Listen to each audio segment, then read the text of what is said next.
Selamat pagi para netizen dimanapun kita berada, salam inspirasi bagi kita semua. Ini ada berita yang mengejutkan, tetapi yang saya baca itu tidak sesuai dengan isinya begitu kan. Kok bisa Detik News itu memberikan judul seperti ini begitu, seperti ini, Nasdem kalau PD memaksa AHY jadi cawapres Anies, koalisi pasti bubar. Wow, padahal yang saya baca tidak ada mengatakan seperti itu begitu kan. Ini kok aneh juga begitu kan. Kemana arahnya Detik News sebagai jurnalistik kredibelnya di mana begitu kan. Ini dipertanyakan begitu dan bahkan komentar-komentar netizen sangat pedas sekali seperti ini. Ini ya komentar-komentar netizen mengkritik apa yang disampaikan oleh Detik News begitu kan. Bahkan ngeri sekali detik.com ini buat judul berita atas sesuatu yang tidak dikatakan sama sekali oleh narasumber, pewarta hitam. Ini banyak yang muncul spekulasi, kritikan-kritikan yang inilah yang kemudian muncul spekulasi seolah-olah Anies dengan AHY itu tidak bisa disatukan begitu kan. Karena pada hakikatnya tiga partai PKS, Nasdem dan Demokrat sudah ingin dukung Anies Baswedan, tetapi masih cari sosok wakilnya begitu. Itu kan sudah berulang-ulang dikatakan begitu kan. Dan bahkan ya dari narasumbernya tidak mengatakan demikian demi viewer, jadi judul ngada-ngada seperti ini begitu kan. Maklum kualitas jurnalistik Detik tergantung amplop yang request. Berita kok tanpa dasar ini banyak sekali, demi jual berita biar laku segala cara dilakukan. Maunya viral tapi abaikan etika dan standar jurnalisme. Ini sejak awal PD konsisten dengan keterbukaan dan kesetaraan dalam koalisi. Tak ada pernyataan dalam berita itu dan PD memaksa Ketua AHY jadi cawapres Anies. Yang saya amati dan bahkan yang saya katakan dalam beberapa apa yang saya baca dalam beritanya bahwa ya, Partai Demokrat dan PKS itu sudah fix dan Demokrat sudah fix yang diusung itu adalah Anies Baswedan, tetapi mencari wakil yang terbaik dari yang terbaik begitu kan. Tetapi artinya apa? Artinya apa yang disampaikan oleh detik.com ini tidak sesuai dengan apa yang berita sampaikan begitu. Ini kan sangat aneh juga begitu kan. Betul media parah ini, kena tsunami fakta kaget ini banyak sekali. Pidana ini bang, memasukkan opini dalam pemberitaan, tetapi tidak menjadi masalah sebenarnya. Tetapi perlu diingat berita itu harus konsisten dengan judulnya begitu kan. Ya kalau memang judulnya seperti itu ya isinya harus sesuai begitu kan.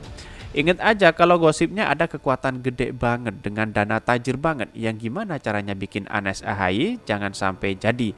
Juga koalisi kudu bubar, emang gosip tapi coba dilihat aja masing-masing.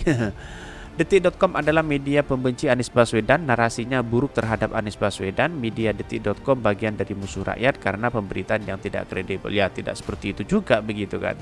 Tetapi inilah ada pro dan ada kontra tentunya seperti itu begitu kan. Media-media yang lain juga sama dengan seperti itu. Tapi perlu diingat ini sudah memberikan statement seolah-olah Anies ya tidak mau kalau AHY menjadi wakilnya bisa jadi bubar. Katanya kata siapa begitu kan. Ini kan harus valid juga dari narasumbernya siapa begitu. Jangan hanya dipelintirkan begitu kan. Kira-kira seperti itu begitu. Kalau koalisi sepakat mendukung Anies capres, tentu penentuan cawapres diserahkan pada cawapres agar sinergitas atau berjalan dengan lancar. Ini persepsi logis. Bisa jadi ya seperti itu begitu. Bahkan ya rentetan dari satu awal ya, Anies Baswedan diusung oleh Partai Nasdem sampai hari ini kan belum menemukan siapa wakilnya. Tetapi kalau sosok Anies Baswedan, Demokrat ya, terus kemudian PKS dan Nasdem itu kan sudah sepakat ingin mengusung Anies Baswedan begitu. Cuma wakilnya saja yang masih belum fix begitu kan. Tetapi detik-detik ini dekat-dekat ini akan ada deklarasi Anies Baswedan dengan wakilnya begitu.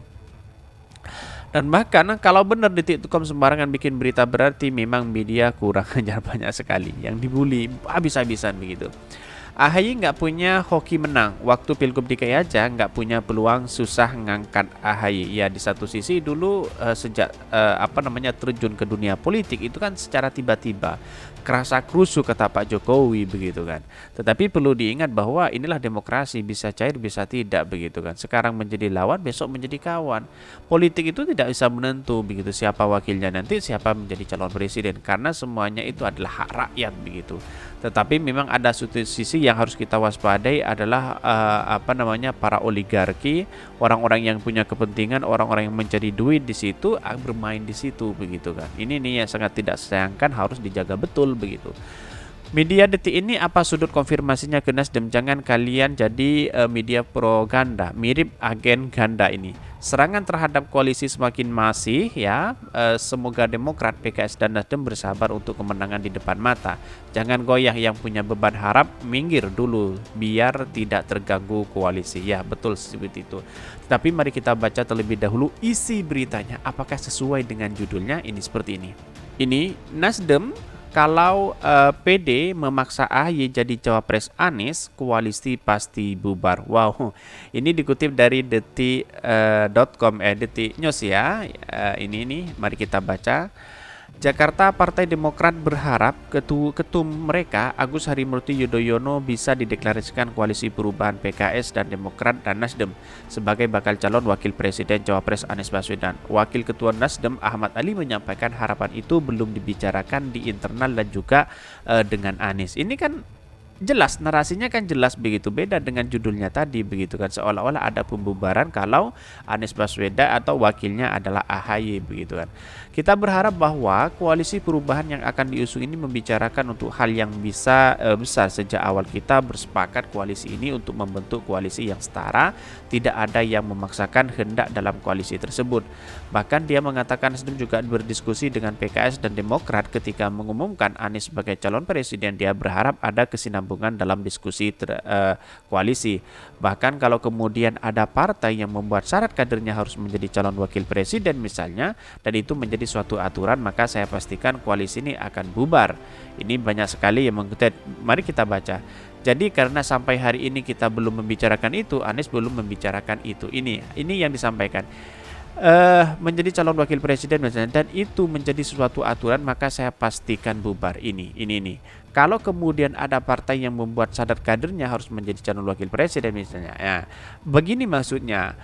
PKS menyodorkan wakil, terus kemudian Partai Demokrat menyodorkan wakil, kesemuanya masih menemukan titik temu. Ya, bisa jadi beranggapan, bisa dipastikan koalisi itu bubar kalau sama-sama ngototnya. Tetapi inilah politik. Bisa saja PKS mengalah atau Partai Demokrat mengalah begitu kan, demi masa depan kita, masa depan bangsa kita begitu. Ini kan yang seharusnya dilakukan begitu kan. Dan bahkan ini menuturkan bahwa koalisi perubahan harus memiliki pemahaman yang sama. Untuk itu kata Ali, segala keputusan harus dibicarakan bersama-sama. Kan seperti itu begitu kan. Bukan bubar begitu. Intinya kan harus punya pemahaman yang sama. Koalisi itu kan gak ada orang yang merasa memimpin di koalisi ini. Tidak ada orang yang merasa lebih dibutuhkan. Tidak ada orang yang memaksakan keinginan. Jadi semua kita bicarakan secara bersama-sama. Artinya koalisi perubahan itu adalah kita bersama-sama untuk melihat masa depan demokrasi kita begitu kan, tanpa ada terkecuali yang memikirkan inilah sosoknya, inilah kingmakernya, inilah, bukan seperti itu, tapi bersama-sama begitu. Itu sangat bagus narasi-narasi seperti ini begitu kan, tetapi kadang di luar itu dipelintirkan begitu kan. Ali menyampaikan masing-masing partai koalisi perubahan mengajukan capres kecuali Nasdem. Dia mengatakan yang terpenting sosok yang akan dampingi Anies Baswedan adalah di Pilpres 2024 nantinya bisa mendongkrak suara yang tak cuma pilih Anies Baswedan. Kita berkoalisi 3 partai. Nasdem sudah sejak lama awal melihat Anies sebagai capres. Dia bukan kader Nasdem dan tidak pernah menasdemkan Anies. Kemudian PKS dan kemudian Demokrat. PKS menawarkan Aher, Demokrat menawarkan AHY. Dan kalau semua bicara kemungkinan partainya, Nasdem gimana? Kami sudahlah. Kita tidak bicara Nasdem dapat apa. Yang penting kita mau mengajukan capres ini dengan pertimbangan harus menang. Ya begitu kan. Dia menilai harap Demokrat sah-sah aja ingin AHY menjadi capresnya Anies. Menurut itu terlalu prematur. Ya itu sah-sah sebagai perharapan. Tapi kertas kita belum pernah bicarakan dan Pak Anies belum pernah bicarakan itu kepada Partai Nasdem. Jadi saya pikir ini masih hal yang terlalu prematur. Lebih lanjut, Ali tidak mau dalam koalisi perubahan terjadi penguncian hanya karena memaksakan kehendak. Dia memastikan apabila ada penguncian terhadap cawapres Anies, koalisi perubahan bisa saja bubar. Ini yang dikutip begitu kan ini.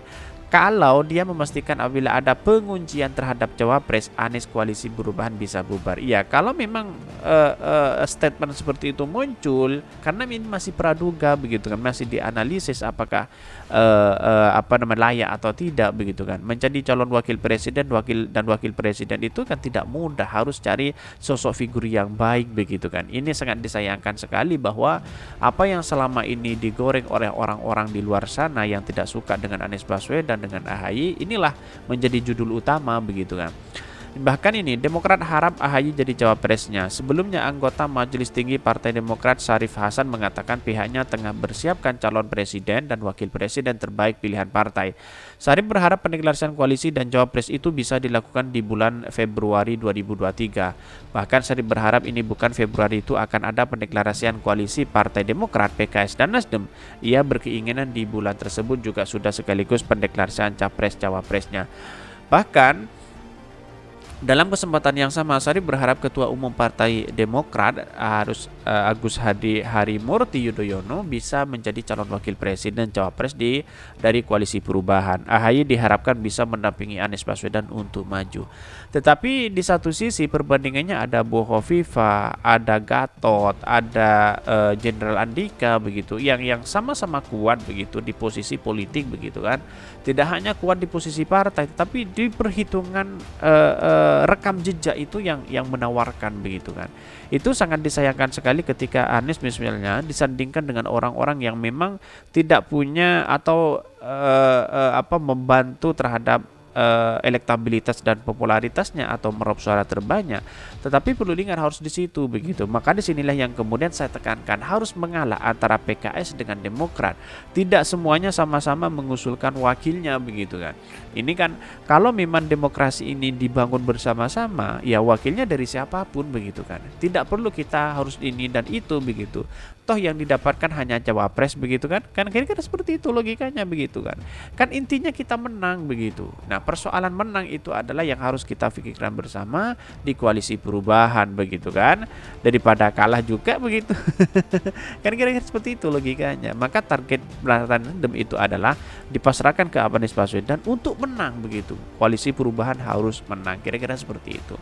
Dan pasti ada yang kalah di situ begitu. Maka disinilah yang kemudian sudut pandang ya perspektif seseorang kalau disodorkan Aher dengan Agus terus dengan AHY lalu kemudian tidak saling mengalah, ya ini yang dilakukan pasti akan bubar. Ini yang sebetulnya begitu.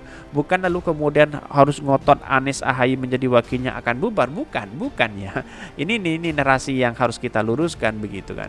Ya yang saya luruskan ini seperti di judulnya misalnya, kalau memaksa AHY jadi capres, Anies koalisi pasti bubar. Bukan seperti itu. Kalau ini kehendak sama-sama antara PKS menyodorkan wakil, Demokrat menyodorkan wakil, lalu kemudian kedua belah pihak tidak saling mengalah, ya bisa jadi bubar begitu kan. Yang satunya menjadi wakil ngotot, yang satunya menjadi wakil ngotot, yang bisa akhirnya bubar. Itu yang kemudian perspektif itu, lalu kemudian dibalik beritanya. Kira-kira seperti itu. Mungkin itu yang kami sampaikan. Tonton terus channel Hodari Podcast Rakyat ini karena ada berita-berita menarik dan viral setiap harinya. Salam peran netizen, salam inspirasi bagi kita semua. Jangan lupa di subscribe channel YouTube Hodari Podcast Rakyat ini.